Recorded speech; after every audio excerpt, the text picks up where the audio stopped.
Hello, all of our wonderful diaTribe News watchers. We are so grateful for this opportunity today. Big thanks to Genentech for the opportunity to speak with their ambassador, Russ. We're here today as diabetic macular edema is something that impacts very many of us living with diabetes. We hope that today's discussion of living and thriving with diabetic macular edema will provide tips and hope to anyone who might be in need of it. Welcome, Russ. It's so good to have you. Well, thank you very much. It's an honor to do this for you guys. We're very excited. And so our viewers will know more about you. We're going to just kind of jump into your story. Can you tell us a little bit about yourself, where you live, where you work, and your family? Just tell us about you, Russ. Well, sure. First off, family's everything to me. So, I always like to start with my family. But I'm from Hannibal, Missouri, raised right here in this area. I'm 65 years old now, and I've always felt like I was in good shape, but I was overweight, and I decided to get my life back. And fortunately, the place I work, is an auto parts store. I have a fantastic owner who allows me to take off to go to meetings, to do things like this. I mean, so that's fantastic. My family, my wife and I've been married for 40 plus years. I've got two wonderful boys, both married, got 7 grandchildren. And then I've got the very special girl in my life, which is my daughter. She's single, but she's my best friend. She's my traveling partner. She goes with me all the time wherever we go. So she's been with me on this journey from the start.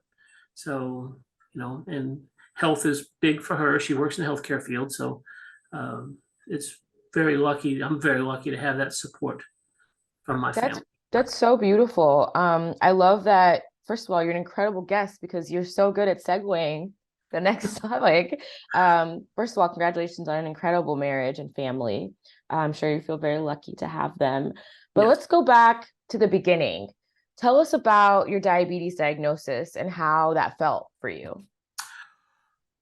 10 years ago, I didn't go to the doctor. I mean, the only time I ever was if something was truly wrong. I didn't do checkups or anything else, but 10 years ago, I got a cut on my hand, and it seemed like it was taking some time to heal. So I went to the doctor, and of course, they did the blood work and come back and said, hey, you're diabetic. I didn't think too much about it. I mean, it didn't seem like it was bothering me. So, how bad can this disease be? Doctor prescribed some pills, said, take these pills, lose some weight.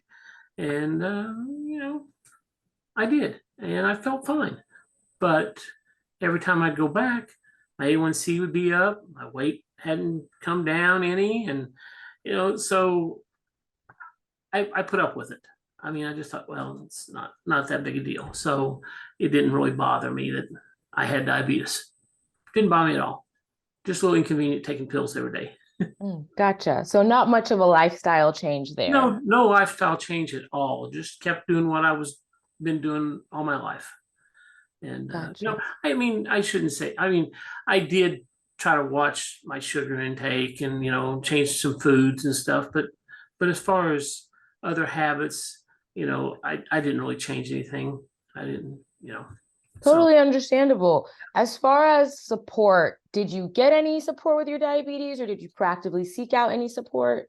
I didn't. I didn't seek out any, so I didn't get any. I mean, the only person that I really relied on was my doctor. Every 6 months telling me, your A1C's up, your weight's up. So I just lived with it. I didn't seek out any support. And looking back, I probably should have. I understand completely. I think people living with diabetes, I think we can all resonate with that, and we've all been there. Today's conversation, as we kind of go down this path, is geared around eye health. In terms of your diabetic macular edema, I'm going to ask you a little bit more specific questions. Let's go back to that diagnosis and that experience. How can you go back and can you tell us what getting diagnosed with diabetic macular edema was like for you? Yeah. Well, I wore glasses since I was 7 years old. I've always had vision problems, and I mean, there again, they make glasses to fix it. I mean, so it's like I just live with it. But that's the one doctor I did see. My optometrist I would see every year. And I went in for my annual appointment, and she says, uh-oh. And she left the room. She come back and asked me if I could see a specialist the next day. And I'm like, yeah, sure. Well, she didn't really explain to me, but I didn't ask. I just like, yeah, I'll go see a specialist. So that's when I found out that um, I was having the DME, and I was devastated. I mean, I was just like, that explains why I would see things a little distorted. But I didn't. There again, I didn't think it was kind of that big of a deal, but it was a big deal. But I was devastated when I got the news. The hardest thing to do though was to share it with my family. I mean, sorry, when I had to tell my wife, I cried. I fought back the tears, just like I am now. I mean, I still get emotional about it, knowing that I could be blind, and then what a burden I'd be on my family, and I didn't want that. And that's when I decided that things need to change. And boy, have they changed. So, Wow. yeah. First of So, all, thank you so much for sharing your vulnerability with us. As a person living with diabetes who also lives with diabetic macular edema, I can absolutely resonate to those feelings of, oh no. yeah. It also brings tears to my eyes watching you go through this experience because wow, it very much takes a person back. So thank you for your vulnerability. You used a specific word to describe your emotions around it, and the word you used is devastated. Can you tell me a little bit more about that emotional impact on you during that diagnosis?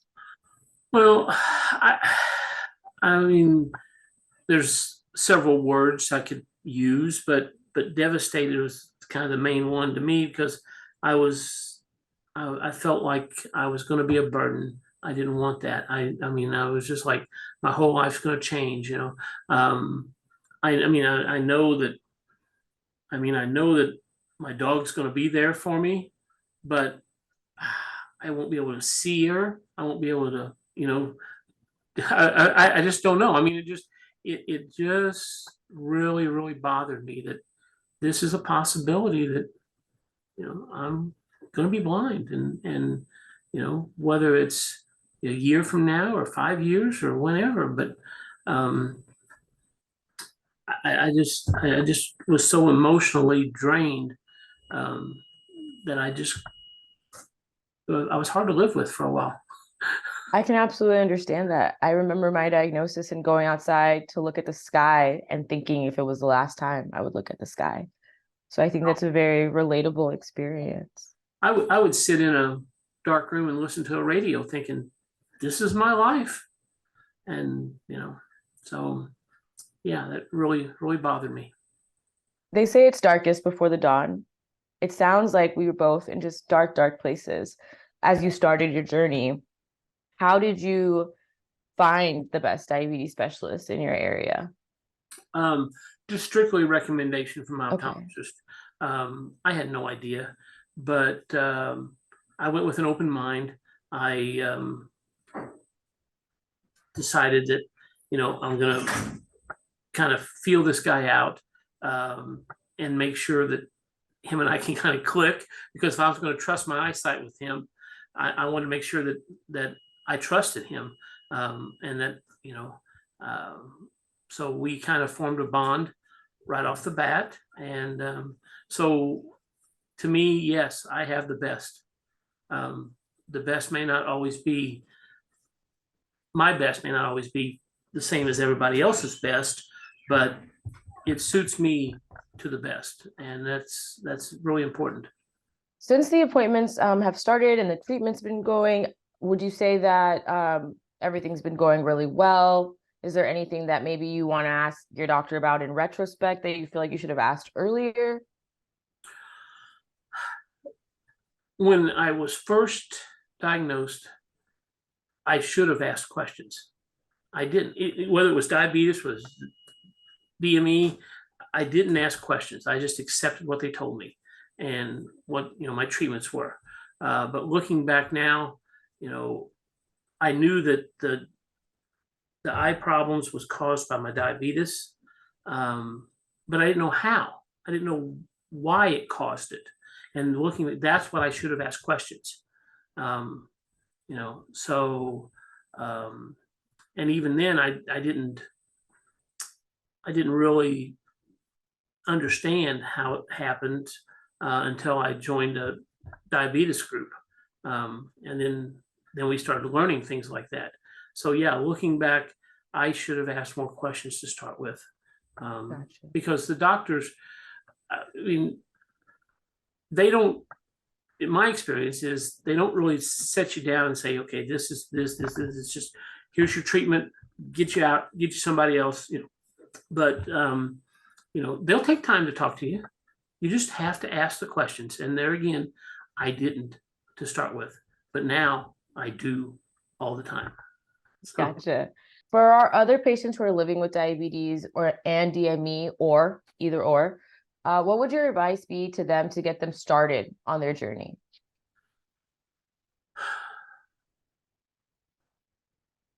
choose your professional, and not just pick him out of the yellow pages as such. But no, choose your professional, whether it's your doctor, whether it's a diabetes specialist, whether it's an eye specialist.